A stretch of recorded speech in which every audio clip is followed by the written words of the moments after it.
Hello friends, welcome to சமையல் புதிது. இன்றைக்கி நம்ம வீடியோவில் பார்க்க போகிற ரெசிபி இட்லி, தோசை, சப்பாத்தி, ரொட்டி, ஊத்தாப்பம் இது எல்லாத்துக்கும் வச்சு சாப்பிட்ற மாதிரி ரொம்ப ஈஸியாக சுவையாக டக்குன்னு ஒரு 5 நிமிடத்தில் செய்யக்கூடிய கார சட்னி. இந்த முறையில் நீங்கள் சட்னி செய்து கொடுத்தீங்கன்னா டிஃபன் ஐட்டத்துக்கு ரொம்ப விரும்பி சாப்பிடுவாங்க. இந்த வீடியோவை பார்த்துட்டு இதே முறையில் இதே அளவுக்கூட இந்த சட்னி நீங்கள் ட்ரை பண்ணி பாருங்கள். செய்து பார்த்துட்டு எப்படி வந்துச்சுன்னு உங்களுடைய கருத்துக்களை ஷேர் பண்ணுங்கள். இந்த வீடியோ உங்களுக்கு பிடித்திருந்தால் லைக் பண்ணுங்கள், ஷேர் பண்ணுங்கள். நம்ம சேனலை இப்போ தான் நீங்கள் முதல் முறையாக பார்க்குறீங்கன்னா சப்ஸ்கிரைப் செய்து கொள்ளுங்கள். கூடவே பெல் ஐக்கானை கிளிக் பண்ணி வச்சுக்கோங்க. அதில் ஆல்ன்ற ஆப்ஷன் வரும், அதையும் கிளிக் பண்ணி வச்சுக்கோங்க. அப்போ தான் அடுத்தடுத்து போடக்கூடிய 19 வீடியோக்கள் உங்களுக்கு உடனுக்குடன் அப்டேட் ஆகும். இந்த வீடியோவை ஸ்கிப் பண்ணாமல் முழுமையாக பாருங்கள். இப்போ சட்னி செய்கிறதுக்கு ஸ்டவ் மேலே கடாயில் 1 டீஸ்பூன் அளவுக்கு நல்லெண்ணெய் சேர்த்துருக்கேன். இதில் 50 கிராம் அளவுக்கு பூண்டு பற்கள் தோலை நீக்கிட்டு சேர்த்துருக்கேன். காரத்துக்கு 4 வரமிளகாய் சேர்த்துக்கலாம். இப்போ அடுப்பை மிதமான தீயிலே வச்சுட்டு மிளகாவையும் பூண்டையும் நல்லா ஒரு 2 நிமிஷம் போல் வதக்கி எடுத்துக்கலாம். இப்போ பூண்டு மிளகாய் வதங்கினதும் இதில் தக்காளி பழம் சேர்த்துக்கலாம். இதில் 3 தக்காளி பழம் நல்ல பழுத்த பழமாக நாட்டு தக்காளியாக சேர்த்துருக்கேன். இந்த தக்காளினுடைய அளவுன்னு பார்த்தீங்கன்னா 150 கிராம்.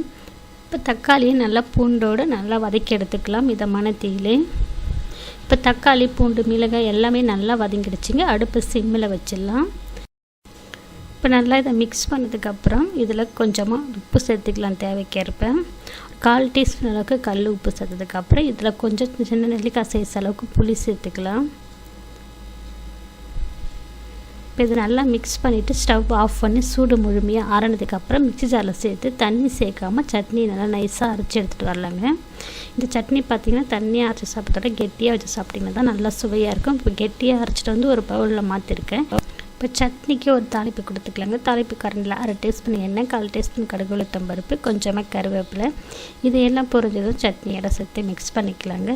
சுட சுட இட்லியோட இந்த சட்னி வச்சு சாப்பிட்டிங்கன்னா எவ்வளோ வச்சாலும் சாப்பிட்டுட்டே இருப்பாங்க, அவ்வளோ ருசியாக இருக்குங்க.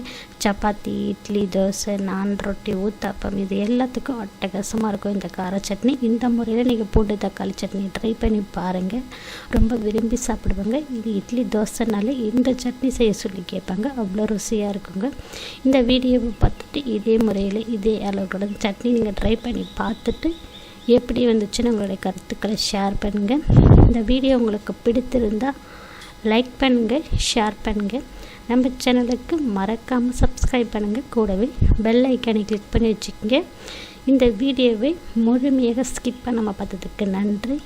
வணக்கம்.